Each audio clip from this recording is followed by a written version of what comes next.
दुनिया के इतिहास में कुछ नाम सिर्फ हादसों से नहीं, खामोश फैसलों से अमर हो जाते हैं। टाइटैनिक एक जहाज नहीं, बल्कि 20वीं सदी का सबसे बड़ा दांव। लेकिन उस रात उस दांव की कमान एक ही इंसान के हाथों में थी, कैप्टन एडवर्ड जॉन स्मिथ। सफेद दाढ़ी, रॉयल नेवी की चमकती वर्दी और आंखों में 40 साल का समंदर। उन्हें उस दौर का सबसे सुरक्षित कप्तान माना जाता था, इतना सुरक्षित कि लोग उनके नाम पर अपनी जिंदगियां सौंप देते थे। पर इतिहास सुरक्षा नहीं देखता, वो सिर्फ एक पल तलाशता है। 15 अप्रैल 1912 अटलांटिक ओशन असामान्य रूप से शांत था। हवा में ठंड नहीं, चेतावनी थी। आसमान और समंदर के बीच कोई फर्क नहीं बचा था, और उसी अंधेरे में टाइटैनिक पूरी रफ्तार से आगे बढ़ रहा था, एक चलता फिरता शहर। ब्रिज पर खड़े कैप्टन स्मिथ को जरा सा भी अंदाजा नहीं था कि उनकी मौत अब सिर्फ घंटों की दूरी पर है। सुबह सब कुछ सामान्य था।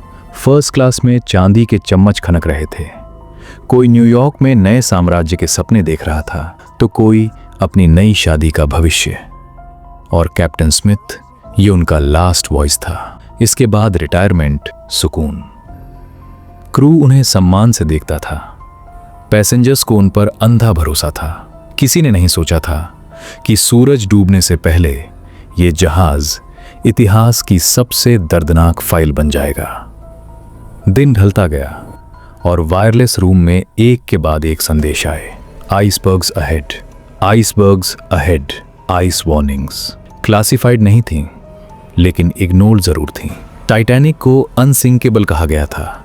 शायद यही भरोसा था, या वही घमंड जिसने रफ्तार कम नहीं होने दी। कैप्टन स्मिथ ने जहाज धीमा नहीं किया। शायद अनुभव पर विश्वास था, या शायद इतिहास में नाम दर्ज कराने की जल्दबाजी। रात 11:40। लुकआउट की आवाज अंधेरे को चीरती है। Iceberg dead ahead. स्टीयरिंग घुमाया गया, इंजन्स रिवर्स हुए, और फिर लोहे ने बर्फ को छुआ। कोई धमाका नहीं, कोई चीख नहीं, बस एक हल्की सी खरोंच, इतनी हल्की कि ज्यादातर लोग जागे तक नहीं। लेकिन उसी पल टाइटैनिक की किस्मत सील हो चुकी थी। नीचे इंजीनियर्स ने जब पानी देखा तो चेहरे सफेद पड़ गए। धीमी आवाज में कैप्टन स्मिथ से कहा गया, सर, पानी तीसरे कंपार्टमेंट तक आ चुका है।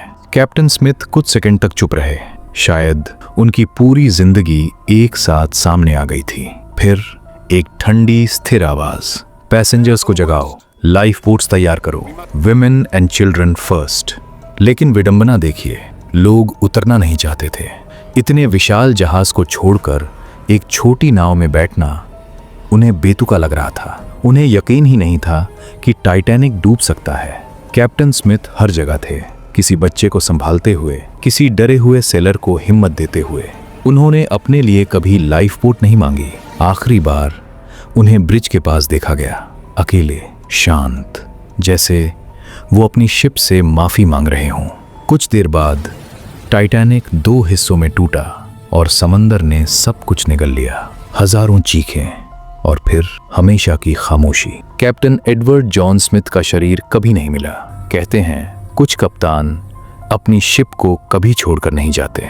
शायद वो आज भी कहीं उन गहराइयों में अपने टाइटैनिक के साथ सो रहे हैं। वक्त कब पलट जाए कोई नहीं जानता, इसलिए हर पल की कदर कीजिए, क्योंकि कभी कभी जिंदगी का सबसे सामान्य दिन ही हमारा आखिरी दिन बन जाता है।